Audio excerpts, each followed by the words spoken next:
Praise the lord. దేవుని ఘనమైన నామములకు స్తుతియు మహిమ ఘనత ప్రభావములు చెల్లునుగాక. మరొకసారి దేవుని సన్నిధానములో దేవుని వాక్యాన్ని మీ ఎదుటికి తీసుకొని రావడానికి నా ప్రభు నాకు ఇచ్చిన ఈ గొప్ప ఆధిక్యతను బట్టి నేను ప్రభును స్తుతిస్తున్నాను, ప్రభులు ఆనందిస్తుంటున్నాను. మీరు కూడా దేవుని వాక్యములు ఆనందిస్తున్నారని నమ్ముతున్నాను. మరి దేవుని సన్నిధిలో చాలామంది దేవుని వాక్యం విషయంలో మేము బలపరచబడుతున్నాం. మరి దేవుడు అనేకులను ఇంకా ఆదరించాలి వాక్యముల ద్వారాని మీరు ఇస్తున్నటువంటి సాక్ష్యములను బట్టి కూడా నేను ప్రభువును కొనియాడుతున్నా. సమస్త మహిమ ఘనత ప్రభావములు మన యేసయ్యకే చెల్లునుగాక. ఈ సమయంలో కీర్తనలు 13 నుంచి కొన్ని విషయాలు మనం ధ్యానం చేద్దాం. 13వ కీర్తన మొదటి వచనములో, యెహోవా ఎన్నాళ్ళ వరకు నన్ను మరచిపోదువు, నిత్యం మరిచెదవా, నాకెంతకాలం విముఖుడవై ఉందువు, ఎంతవరకు నా మనస్సులో నేను చింతపడుదును, ఎంతవరకు నా హృదయములో పగలంతయు దుఃఖాక్రాంతుడనై ఉందును, ఎంతవరకు నా శత్రువు నా మీద నన్ను హెచ్చించుకొనును అనే మాటలు మనం చూస్తుంటున్నాం. ఎన్నాళ్ళ వరకు నన్ను మరిచిపోదువు, నిత్యం మరిచెదవా, నాకెంతకాలం విముఖుడవై ఉందువు, ఎంతవరకు నా మనసులో నేను చింతపడుదును, ఎంతవరకు నా హృదయములో పగలంతా ఈ దుఃఖాక్రాంతుడనై ఉందును, ఎంతవరకు నా శత్రువు నా మీద తన్ను హెచ్చించుకొనును. మరి భక్తుడు తన వ్యక్తిగత జీవితంలో చాలా నిరాశతో ఉన్నట్టుగా కనబడుతుంది. చాలా దుఃఖపడుతూ ఆత్మలో కృంగిన స్థితిలో, దేవా నువ్వు ఎంతకాలం నువ్వు మాకు సహాయం చేయకుండా ఉంటావు, ఎంతకాలం మేము ఈ పరిస్థితులను ఎదుర్కొంటూ ఉంటాం, ఎంతకాలం మా శత్రువు మా మీద అతిశయిస్తూ ఉంటాడు, నీవు మాకు సహాయకుడవై ఎందుకు మా కొరకు సహాయం చేయడానికి నువ్వు రావట్లేదని ఇక్కడ కీర్తనకారుడు దేవుని దగ్గర హృదయ వేదనతో నిండుకొనినటువంటి స్థితిలో దేవునితో మాట్లాడడం అనేది మనం చూస్తుంటున్నాం. ప్రియులరా, ఈ యొక్క అనుభవము మన వ్యక్తిగత జీవితాల్లో కూడా కొన్నిసార్లు మనం ఎదుర్కొంటూ ఉంటాం. అనేక పరిస్థితుల గుండా వెళ్తున్నప్పుడు, అనేక దుఃఖకరమైన సమస్యలు గుండా మనం వెళ్తున్నప్పుడు, అనేక వ్యాధి బాధలు మనల్ని చుట్టుకుంటున్నప్పుడు, అనేక రకాలైనటువంటి పరిస్థితులు ఒకదాని తర్వాత ఒకటి మనల్ని వెంటాడుతున్నప్పుడు, అయ్యో దేవుడు ఎందుకు మౌనంగా ఉంటున్నాడు, దేవుడు ఎందుకు సహాయం చేయట్లేదు, నా శత్రువులు నన్ను చూచి నవ్వే పరిస్థితులు ఎదురవుతున్నాయి, నా జీవితంలో నెమ్మది లేదని మనం చాలాసార్లు కృంగిపోతూ ఉంటాం. ఈ అనుభవం నీకు కూడా ఉంది కదా, నీవు కూడా అదే పరిస్థితిలో నలిగిపోతున్నావు కదా. ఇంతగా నేను ప్రార్థిస్తున్నా, ఇంతగా మొరపెడుతున్నా, ఇంతగా ప్రభు వైపు చూస్తున్నా, ఎందుకు దేవుడు ఆలస్యం చేస్తున్నాడు అనే కదా నీ ప్రశ్న. దేవుని యొక్క ఆలస్యములో దేవుని ఉద్దేశాలు దాగబడి ఉంటాయి. ఇది మనం గ్రహించుకోవాలి, ఇది మనం తెలుసుకోవాలి కూడా. మనం వెంటనే కృంగిపోవడం కాదు, కానీ ప్రభు యొక్క సంకల్పమును గురించి, ఆయన ఆలోచన, ఆయన యొక్క ఉద్దేశములను గురించి మనం తెలుసుకునే ప్రయత్నం చేయాలి.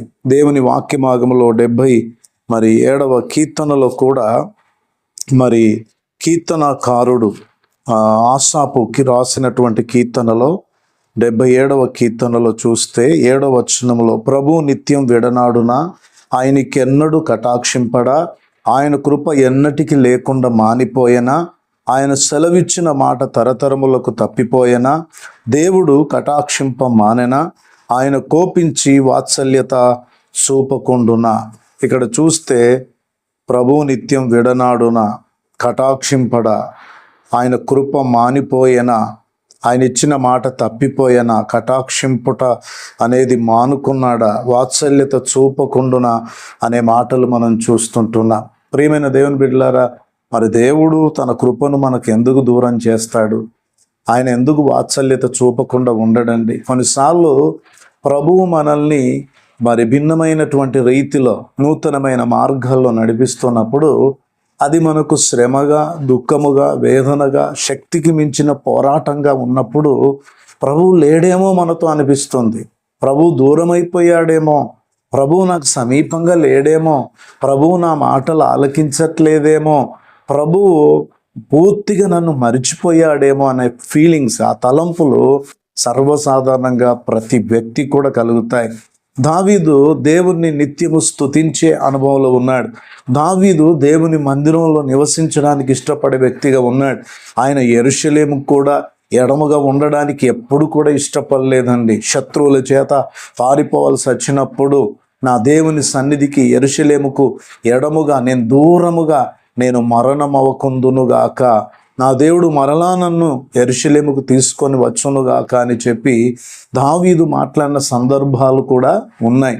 మరి దేవుని ఏర్పాటు చేసుకున్నటువంటి ఆ పట్టణమును విడిచిపెట్టి పోవడమే దావీదుకి ఎంత మాత్రం కూడా ఇష్టం లేదు. అటువంటి సందర్భాల్లో కూడా మరి దావీదు దేవుని మీద ఆనుకోవడం అనేది మనం చూస్తాం. కఠినమైన పరిస్థితులే అతడు ఎదుర్కొన్నాడు, కఠినమైన సమస్యలే ఎదుర్కొన్నాడు. అంతటి దావీదు కూడా మరి ఒకానొక సమయంలో కృంగిన స్థితికి కూడా మరి అతడు కూడా నడిపించబడిన పరిస్థితులు మనం చూస్తుంటున్నాం. అటువంటి సమయంలో దేవుని ప్రజలంగా మనం ఏం చేయాలి అనే గనక ఆలోచన చేస్తే మనం ఇంక కొన్ని విషయాలు చూద్దాం. 13వ కీర్తన 3వ వచనంలో, యెహోవా నా దేవా, నా మీద దృష్టి ఉంచి నాకు ఉత్తరమిమ్ము.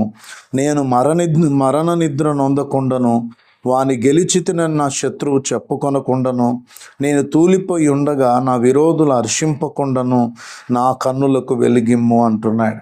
మరి ఎటువంటి పరిస్థితుల్లోనైనా సరే మనం చేయాల్సింది ఏంటిదంటే ప్రార్థనే. నేను మరణ నిద్ర నొందకుండా నాకు సహాయం చేయంటున్నాడు.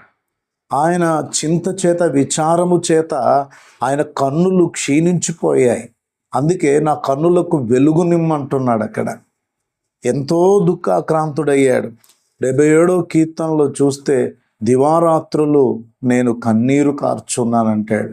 నేను ఎలుగెత్తి దేవునికి మొరపెట్టుతున్నానని అక్కడ ఆసాపు కీర్తనలో మనం కొన్ని మాటలు మనం చూస్తూ ఉంటాం.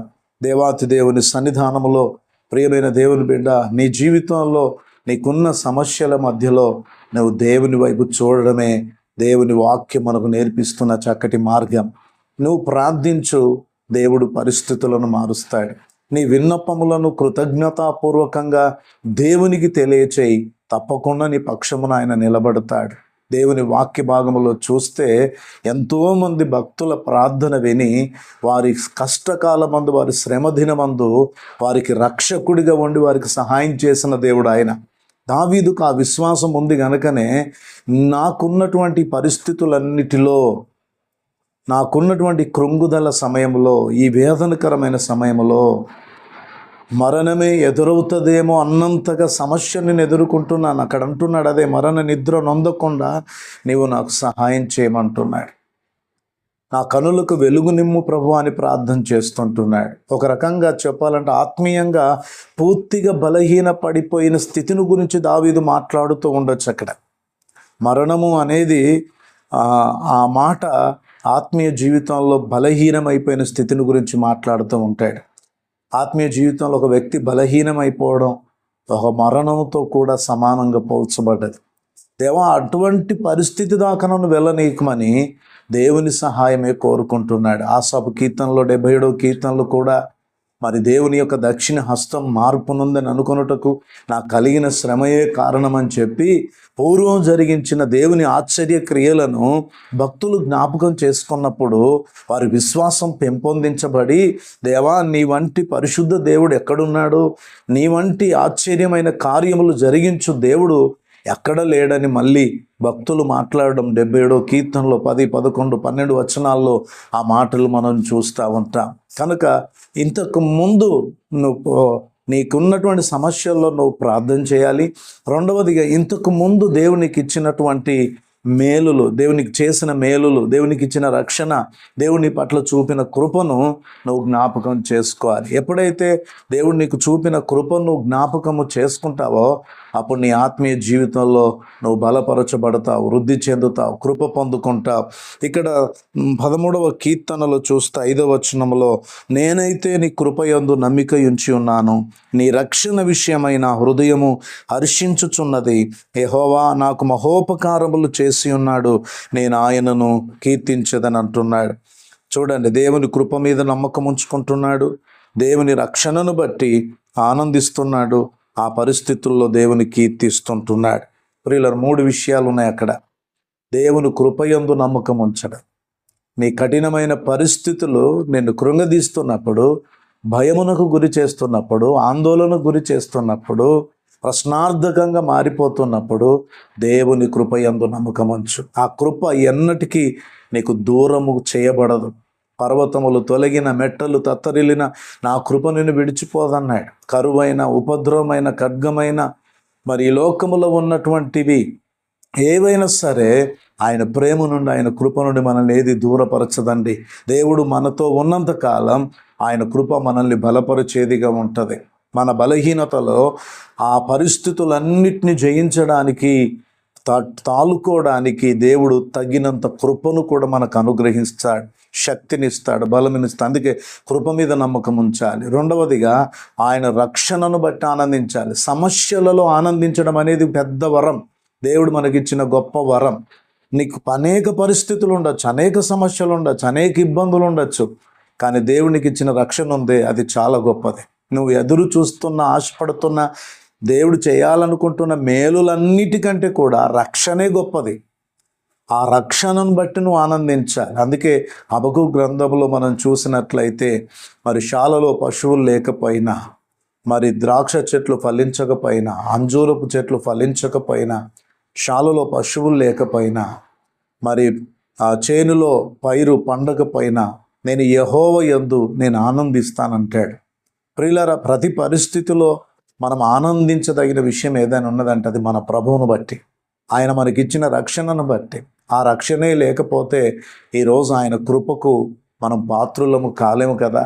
కనుక నీ జీవితంలో ఎదురవుతున్న ప్రతి పరిస్థితుల్లో దేవుని రక్షణను బట్టి, ఆయన కృపను బట్టి ఆనందించడం నేర్చుకో. ఎప్పుడైతే బాగా దుఃఖము, కష్టము, వేదన, నీకు ఇరుకు, ఇబ్బంది అనిపిస్తుందో అప్పుడే సంతోషంగా ఉండడానికి ప్రయత్నం చేయి.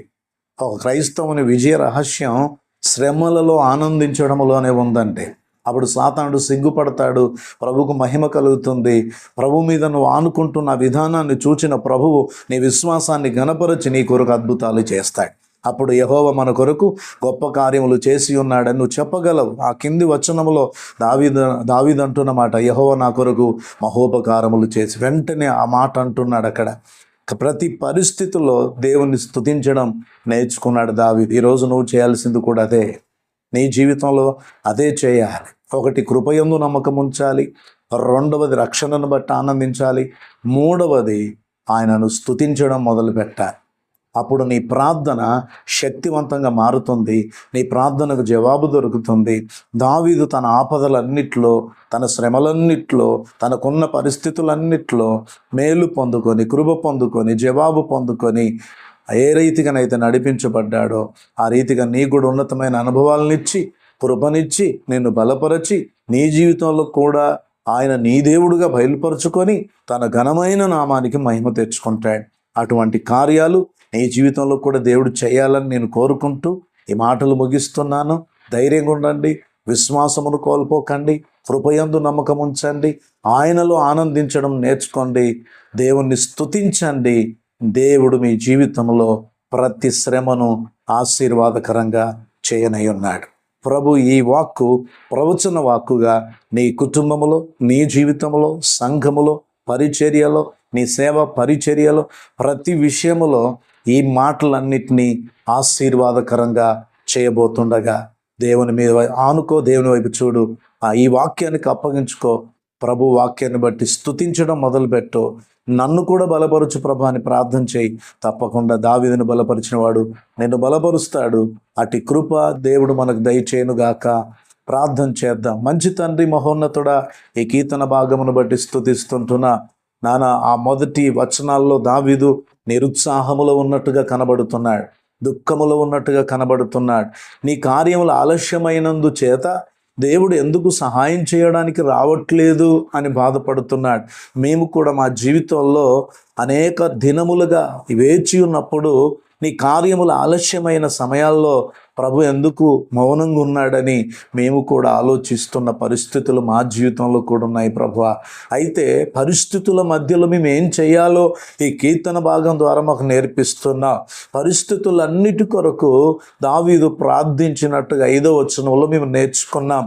6-7 వచనాల్లో ప్రభువా నీ కృపయందు నమ్మకం ఉంచాలని, నీ రక్షణను బట్టి ఆనందించాలని, నీ నామమును మేము కీర్తిస్తూ కొనియాడుతూ మేము ధైర్యంగా ముందుకు వెళుతున్నప్పుడు మా ప్రార్థనలు ఫలించి దావీదుకు చూపిన శాశ్వతమైన కృపను మా ఎడలు చూపుతావని, మా జీవితంలో నువ్వు ఆలస్యం చేస్తున్నావంటే నీ యొక్క ఉద్దేశాలు, నీ ప్రణాళికలు నెరవేర్చుట కొరకే అని గ్రహించి ధైర్యము తెచ్చుకొని కృంగిపోక, విశ్వాసాన్ని కోల్పోక నీవు నీ కార్యములు పొందే వరకు సహనముతో కనిపెట్టుకునే జీవితం మా అందరికీ దయచేయమని, ఈ మాటలు వింటున్న ప్రతి బిడ్డ యొక్క విశ్వాసాన్ని బలపరచి గొప్ప కార్యాలు చేసి వారు వారి కుటుంబముల వ్యక్తిగత జీవితంలో ఎదుర్కొంటున్న ప్రతి పోరాటములో, ప్రతి శ్రమలో, ప్రతి సమస్యలో నీ కృపను తోడుగుంచి బలపరిచి నడిపించమని యేసు నామములో ప్రార్థిస్తున్నాము తండ్రి.